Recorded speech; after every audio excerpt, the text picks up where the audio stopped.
Today, I'm with the photographer Cynthia.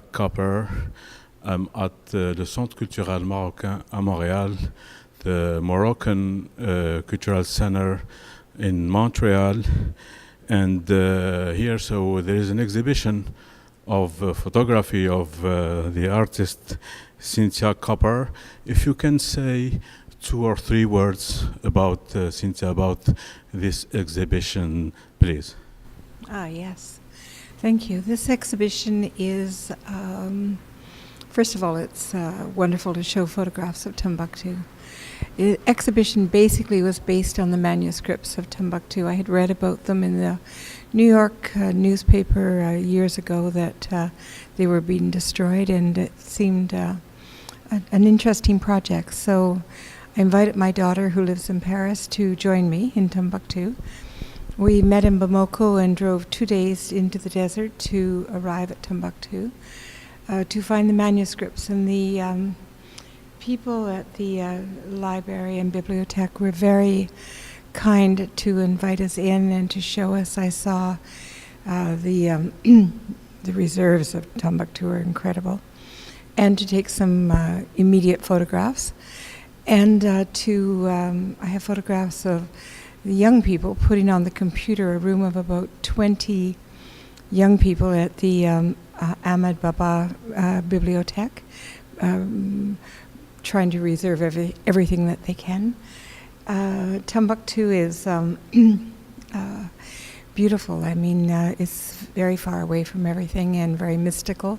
It's always been a mystery, and the idea of Timbuktu is most people don't even believe it really exists. And when you look at things like the mosque that are all done by hand, it was done, I think this particular one was done by an architect in about the 15th century, and it's been preserved beautifully.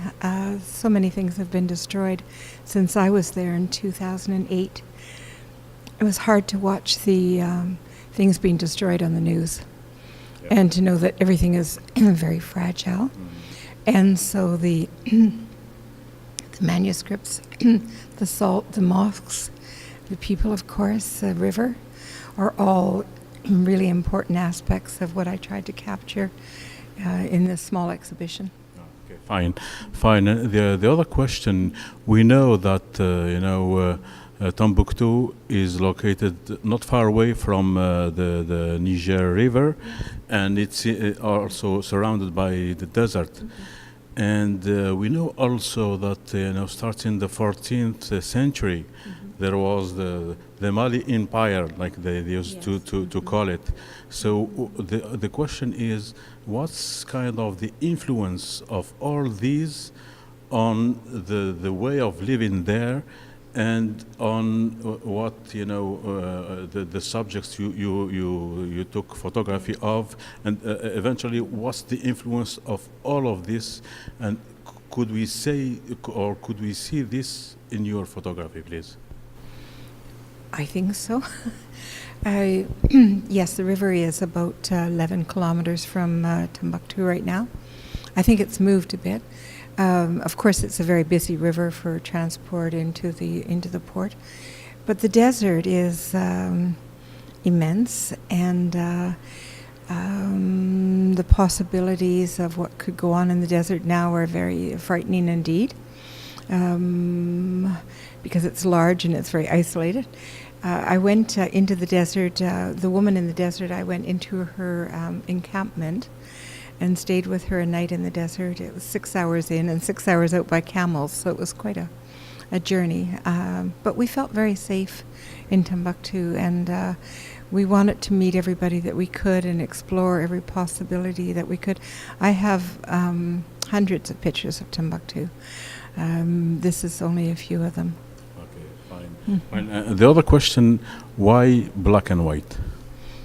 It's a medium that I've just enjoyed working in, developing and printing myself. I find color is very captivating, but a lot of the countries that I photographed in black and white were Yemen, Borneo, China particularly. And black and white, I don't know. There's a lot of zones in black and white, so you have a lot of potential in your exposure.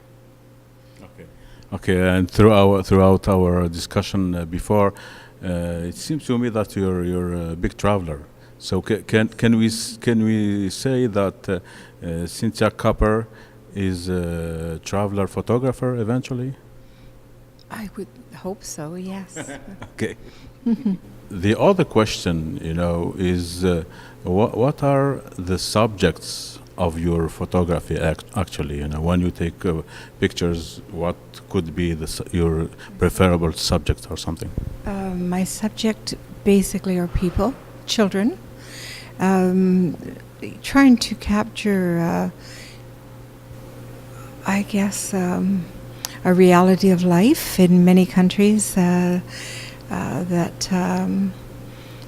film is really the only way of capturing it. I mean, I think movies are very good, but they're much more complex to make. And I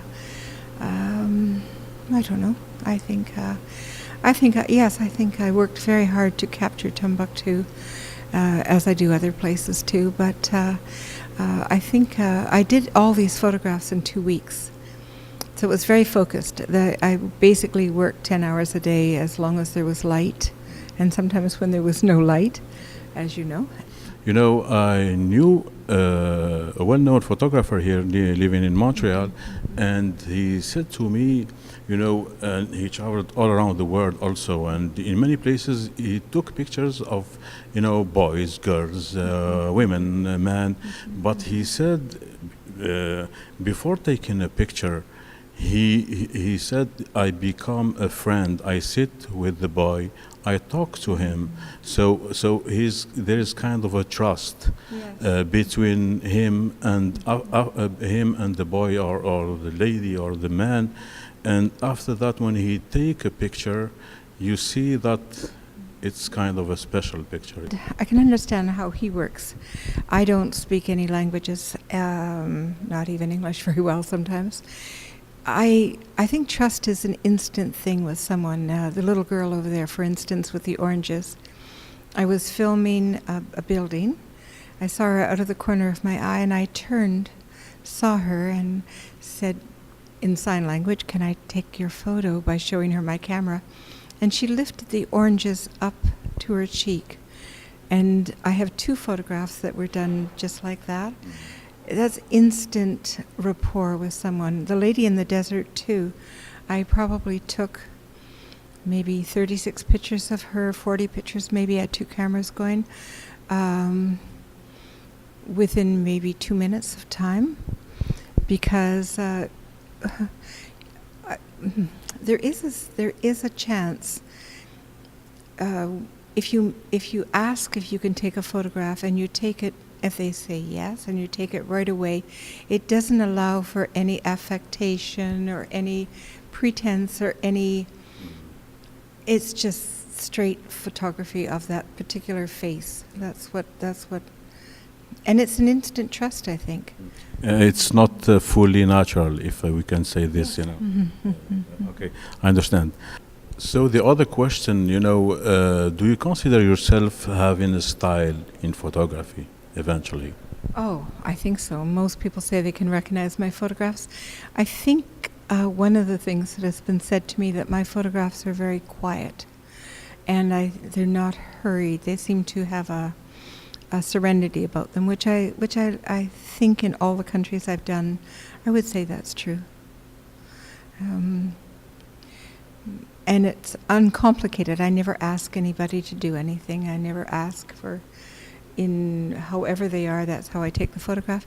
I also only photograph full frame. I never crop anything.